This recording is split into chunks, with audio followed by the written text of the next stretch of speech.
Is digital technology the problem, or is it the solution?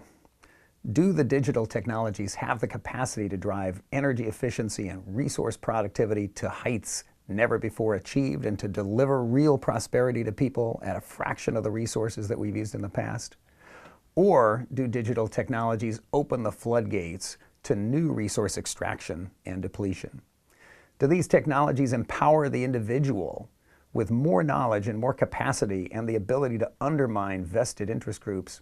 Or do they empower those vested interest groups, big governments and big corporations, to violate our privacy and take advantage of us in ways they never have before?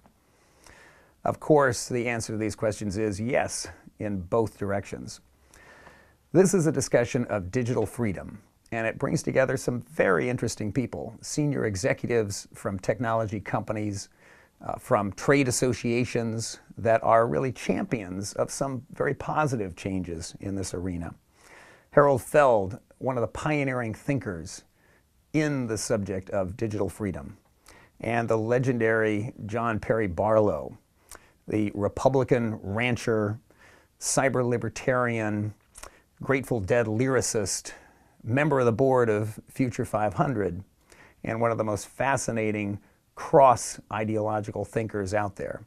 I invite you to enjoy this discussion and to find paths toward a future in which digital technology offers real solutions, and the positives can outweigh the negatives. Thank you.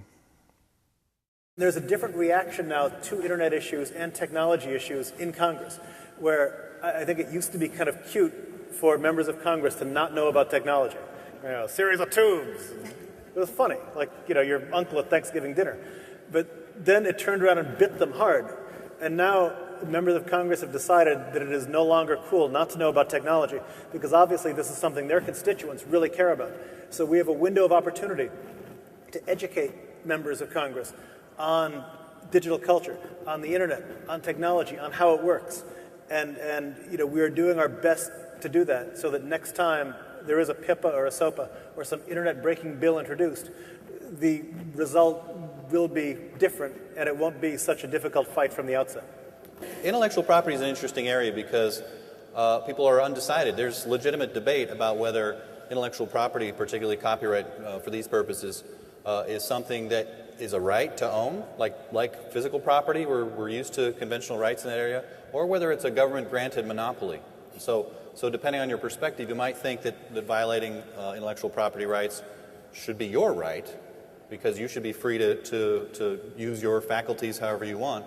Other people obviously believe that intellectual property is a right to have, and so you're violating others' rights when you move it around. I'm kind of curious to hear from John Perry Barlow what his thinking on intellectual property is, because he's one of the sages of the internet generation. Well, I think it's an oxymoron. I mean, I have no problem with the idea of property. I just like to restrict it to things that you can't reproduce infinitely at zero cost. The use of property for ideas is actually a very recent development. I mean, the term intellectual property didn't exist 30 years ago. What you got when you got a copyright was a limited license over a fairly short period of time to express something in the mechanical means that were then available.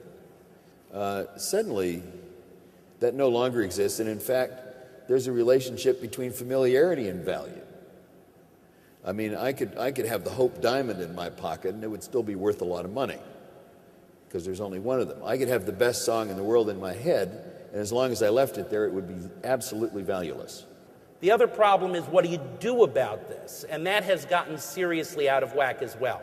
The biggest problems with SOPA and PIPA were not that anybody said, oh, stealing is good. There is nobody out there at this point who is saying, yeah, stealing is good.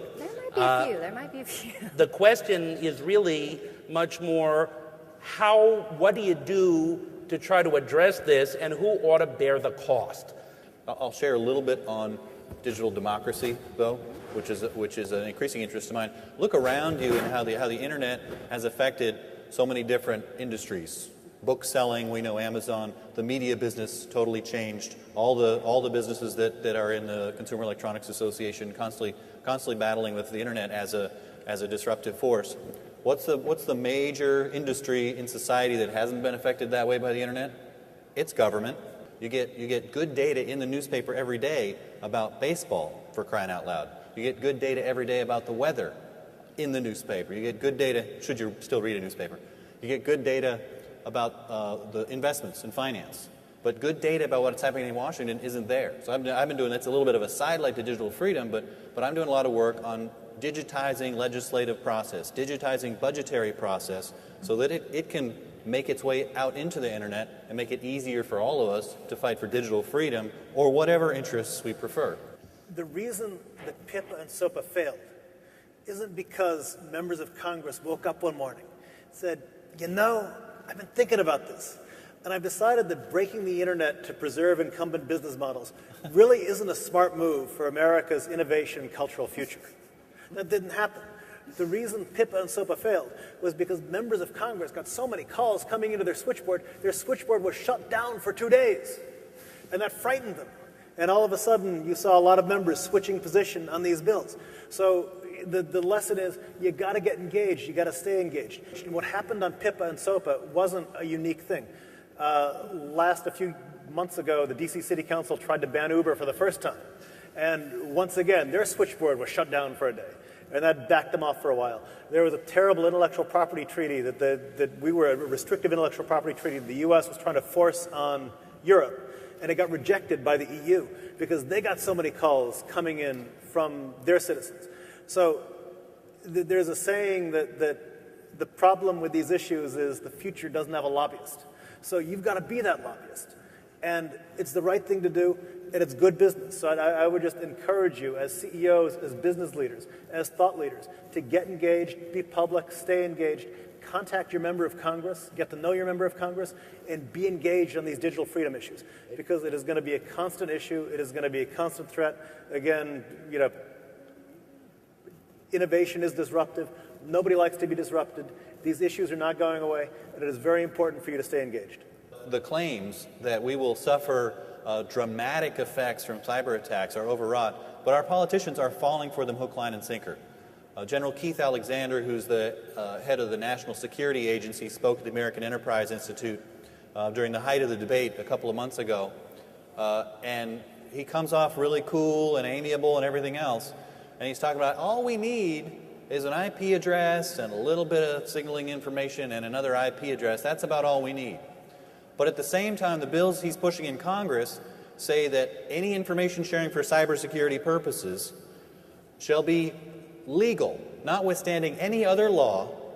Any information can be shared with the government for cybersecurity purposes, whatever that means. So that means that health privacy laws don't apply. That means the Electronic Communications Privacy Act doesn't apply. That means contracts don't apply. It means tort law doesn't apply, because Congress may say that notwithstanding any other law, information for cybersecurity purposes can be shared with the National Security Agency inside the Department of Defense. This is crazy stuff. I don't think it's supportable for the government to stop any form of communication, here or anywhere else. And I also think that it's impractical. If you want to have functional systems of governance, they have to be able to communicate with each other. If you want to have functional business, it has to be able to communicate unimpeded. And if you want to have liberty, you cannot stop people from communicating. I mean, it seems very straightforward to me. And, you know, if you do things like cutting off access, if you do things like, you know, through PIPA and SOPA or other legislation, actively censoring internet content, then other countries are going to look at us and say, well, if it's, you know, certainly if it's okay with the United States, then you know, that gives us a green light to do it. You know, we are very unique in the world as far as the protection that we accord free speech. I'm not just talking about despotic regimes, but in you know, for example, in the United Kingdom, there are very strong rules about being able to name public figures in public. You know, in France, there are very strong rules about being able to sell certain things on eBay or certain brands or World War II artifacts and so on. So even among democratic countries, the United States really stands out for the protection that we afford free speech. And that's something we got to maintain. Right now there's a campaign being mounted by some in the United Nations to have the United Nations essentially take over internet governance, which we think, and I probably trust and probably joined by the folks on this panel, we think is a very bad idea, because right now the way it works ensures that degree of freedom. And the United States, frankly, provides an umbrella that protects that kind of freedom. And if it were moved out of that context, it wouldn't. So we need to be conscious of the fact that we are giving an example, and we are basically setting a template on these issues for the rest of the world.